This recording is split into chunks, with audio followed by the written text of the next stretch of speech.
ನಮಸ್ಕಾರ, ನೀವ್ ನೋಡ್ತಾ ಇರೋ ನಿಮ್ಮ ಕನ್ನಡ ನ್ಯೂಸ್. ನಾನು ಪ್ರಿಯಾ. ಪೃಥ್ವಿಯ ಜೊತೆಗೆ ಪೃಥ್ವಿಯಾಗಿ,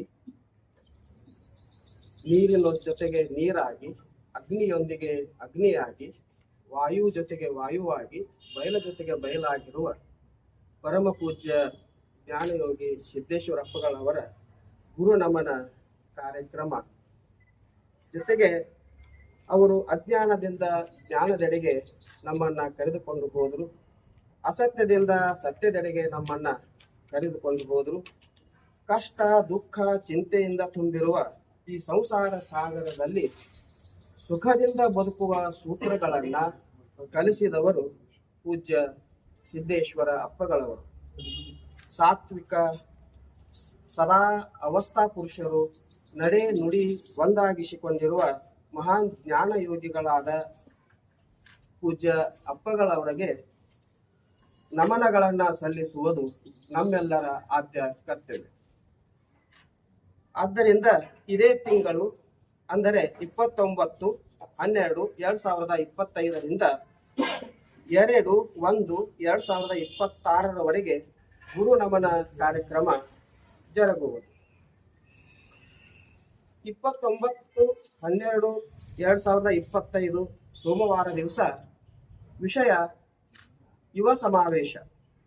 ಈ ಕಾರ್ಯಕ್ರಮದಲ್ಲಿ ತುಮಕೂರಿನ ರಾಮಕೃಷ್ಣ ವಿವೇಕಾನಂದಾಶ್ರಮದ ಪೂಜ್ಯ ಶ್ರೀ ವೀರೇಶಾನಂದ ಸರಸ್ವತಿ ಮಹಾಸ್ವಾಮಿಗಳವರು ಆಗಮಿಸಲಿದ್ದಾರೆ.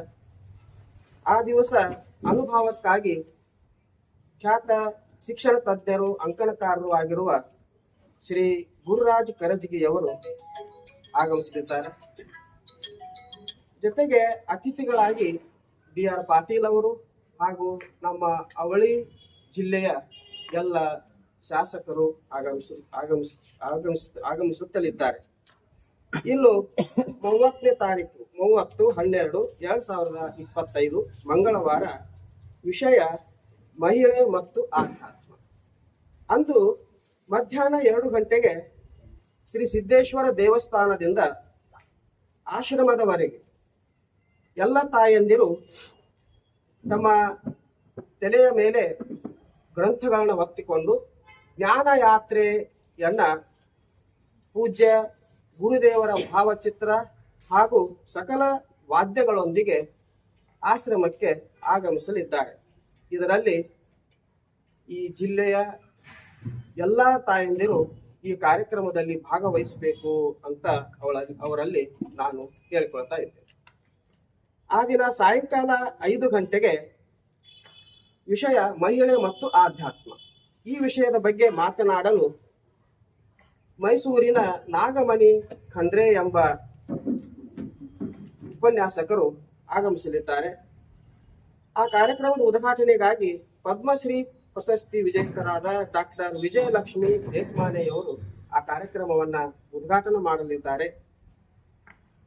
ಆ ದಿನದ ಕಾರ್ಯಕ್ರಮದ ಸಾನ್ನಿಧ್ಯವನ್ನ ಗದುಗಿನ ಕದಳಿವನದ ಮಾತೋಶ್ರೀ ಅಕ್ಕ ಮಹಾದೇವಿ ಮಾತಾಜಿಯವರು ಹಾಗೂ ಗುರ್ಲಾಪುರದ ಯೋಗೇಶ್ವರಿ ಮಾತಾಜಿಯವರು ಭಾಗವಹಿಸಲಿದ್ದಾರೆ.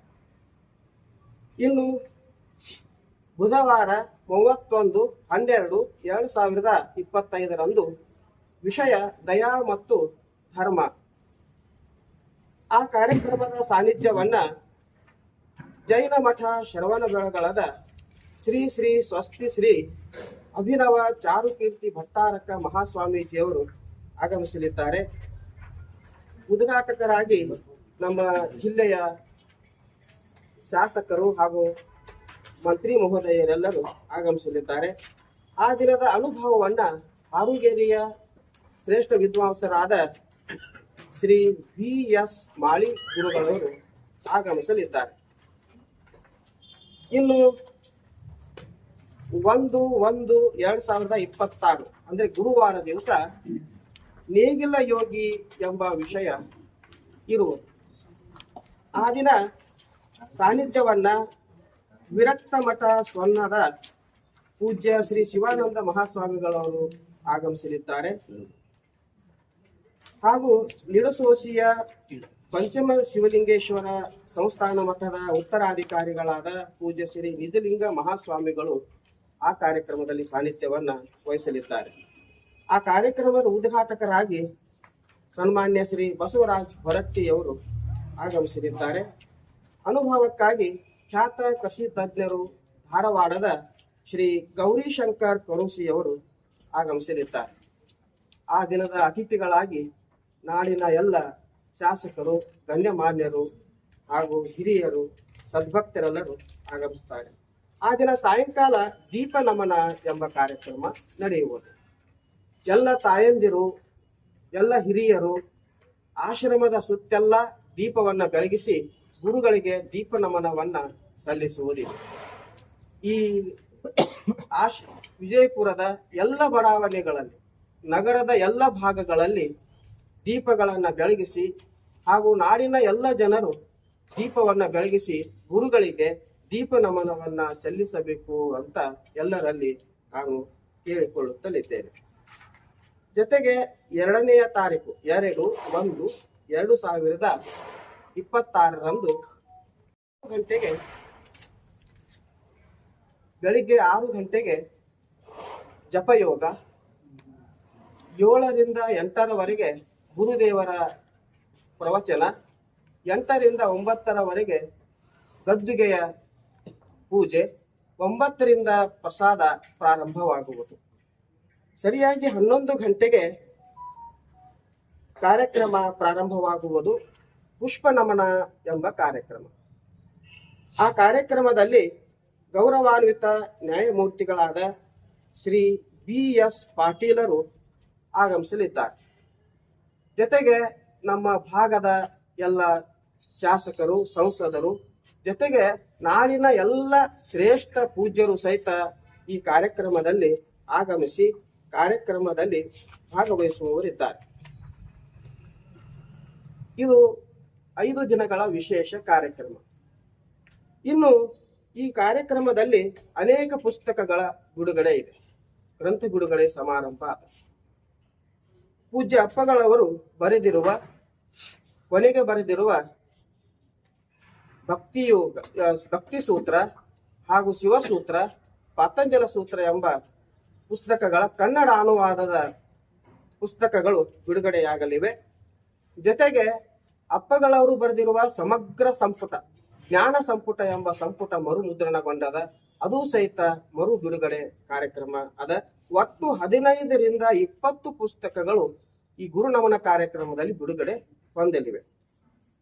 ಇದರ ಜೊತೆಗೆ ಇದೇ ದಿನ ಅಂದ್ರೆ ಇವತ್ತು ಸಾಯಂಕಾಲ ಕಾವ್ಯ ನಮನ, ಗುರುಗಳಿಗೆ ಕಾವ್ಯಗಳಿಂದ ನಮನಗಳನ್ನ ಸಲ್ಲಿಸಲು ಇವತ್ತು ಸಾಯಂಕಾಲ 5 ಗಂಟೆಗೆ ಎಲ್ಲ ಕವಿಗಳು, ಸಾಹಿತಿಗಳು ಆಶ್ರಮಕ್ಕೆ ಆಗಮಿಸಿ ಗುರುಗಳಿಗೆ ಕಾವ್ಯ ನಮನವನ್ನ ಸಲ್ಲಿಸಬೇಕು ಅಂತ ಮಾಡಿದ್ದಾರೆ. ಅದು ಕಾರ್ಯಕ್ರಮಕ್ಕೆ ಎಲ್ಲರೂ ಆಗಮಿಸಬೇಕು.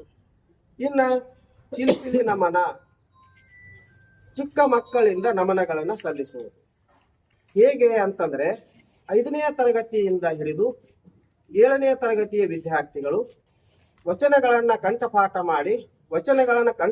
ಮಾಡಿ ಅದನ್ನು ಹೇಳುವುದರ ಜೊತೆಗೆ ಗುರುಗಳಿಗೆ ನಮನಗಳನ್ನ ಸಲ್ಲಿಸುವುದು. ಇನ್ನು 8, 9, 10ನೇ ತರಗತಿಯ ವಿದ್ಯಾರ್ಥಿಗಳು ಗುರುದೇವರ ಹಾಗೂ ಪರಿಸರ, ನಿಸರ್ಗದ ಚಿತ್ರಗಳ ಬರೆಯುವುದರ ಜೊತೆಗೆ ಚಿತ್ರ ನಮನವನ್ನ ಗುರುಗಳಿಗೆ ಸಲ್ಲಿಸುವುದು. ಇನ್ನು 23ನೇ ತಾರೀಕು PUC ಮತ್ತು ಕಾಲೇಜ್ ವಿದ್ಯಾರ್ಥಿಗಳಿಗಾಗಿ ನಿಬಂಧ ಸ್ಪರ್ಧೆಯನ್ನ ಏರ್ಪಡಿಸಲಾಗಿದೆ. ವಿಷಯ ಪರಿಸರ ಹಾಗೂ ಗುರುದೇವರು. ಈ ವಿಷಯದಲ್ಲಿ ಕಾಲೇಜಿನ ಯಾವ ವಿದ್ಯಾರ್ಥಿಗಳು ಬೇಕಾದರೂ ಭಾಗವಹಿಸಲು ಅವಕಾಶವಿರುವುದು. ಇನ್ನು 23ನೇ ತಾರೀಕಿಗೆ ಕೃಷಿ ನಮನ. ಆ ದಿವಸ ರೈತ ದಿವಸ ಆಚರಣೆಯನ್ನ ಮಾಡ್ತಾರೆ. ಆ ದಿವಸ ಇಲ್ಲಿ ಎಲ್ಲ ಪಾಕ ಪ್ರವೀಣರೆಲ್ಲರೂ ಬಂದು ಅಡುಗೆಯನ್ನ ಮಾಡಿಕೊಂಡು ತಂದು ಆ ಅಡುಗೆಯ ರುಚಿಯನ್ನ ಎಲ್ಲರಿಗೂ ಉಣಿಸಲಿದ್ದಾರೆ.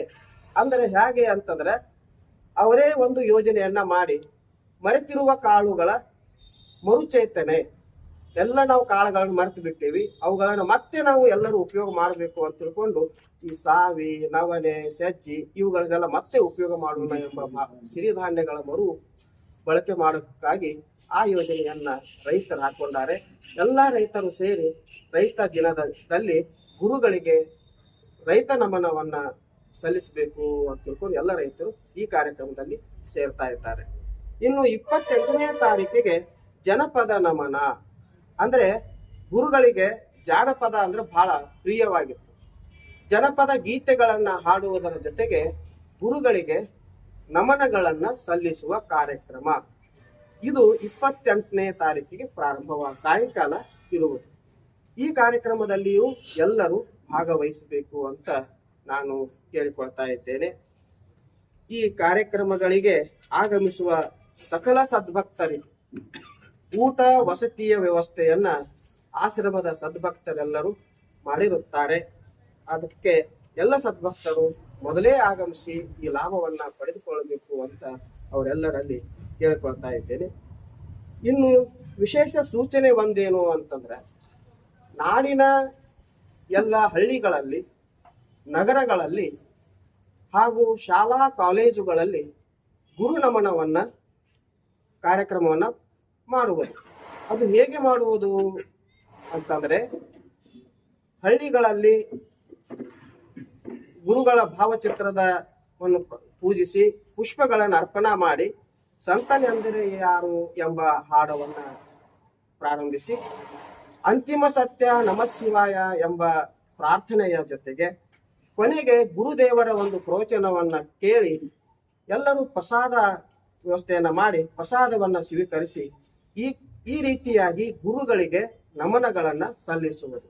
ಗುರುಗಳಿಗೆ ನಮನಗಳನ್ನ ಸಲ್ಲಿಸುವುದು ಅಂತಂದ್ರೆ ಗುರುಗಳ ಗ್ರಂಥದಲ್ಲಿಯೇ ಒಂದು ಅಧ್ಯಾಯವನ್ನ ಓದುವುದು. ಗುರುಗಳಿಗೆ ನಮನ ಸಲ್ಲಿಸುವುದು ಅಂತಂದ್ರೆ ಗುರುಗಳ ಪ್ರವಚನವನ್ನ ಆಲಿಸುವುದು. ಹೀಗೆ ಮಾಡುವುದರಿಂದ ಶಾಲಾ ಕಾಲೇಜುಗಳಲ್ಲಿರುವ ವಿದ್ಯಾರ್ಥಿಗಳಿಗೂ ಸಹಿತ ಗುರುಗಳ ಜ್ಞಾನದ ಅರಿವು ಅವರಿಗೆ ಆಗ್ತದ. ಆದ್ದರಿಂದ ಆ ಶಾಲಾ ಕಾಲೇಜುಗಳು ಅರ್ಪಿಸಬೇಕು, ಕಾರ್ಯಕ್ರಮ ಆಯೋಜನೆ ಮಾಡಬೇಕು ಅಂತ ಅವರೆಲ್ಲರಲ್ಲಿಯೂ ನಾನು ಕೇಳಿಕೊಳ್ತಾ ಇದ್ದೇನೆ.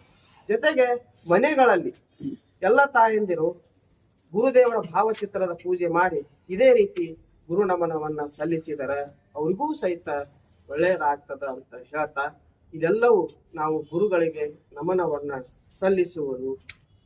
ಜೊತೆಗೆ ಎಲ್ಲ ಸದ್ಭಕ್ತರು ಈ ಕಾರ್ಯಕ್ರಮಕ್ಕೆ 29ರಿಂದ 2ನೇ ತಾರೀಕಿನವರೆಗೆ ಎಲ್ಲರೂ ಆಗಮಿಸಬೇಕು.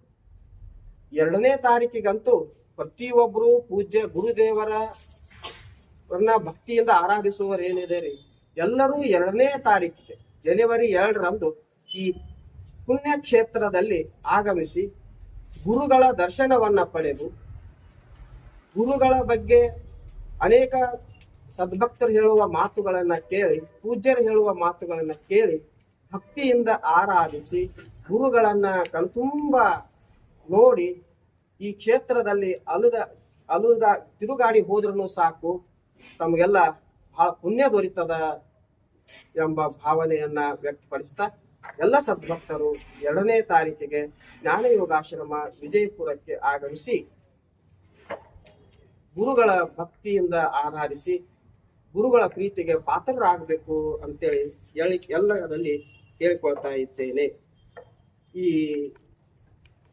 ಪ್ರಚಾರ ಸಮಿತಿಗೆ ಮತ್ತಷ್ಟು ಸುದ್ದಿಗಾಗಿ ನೋಡ್ತಾ ಇರಿ ನಿಮ್ಮ ಕನ್ನಡ ನ್ಯೂಸ್.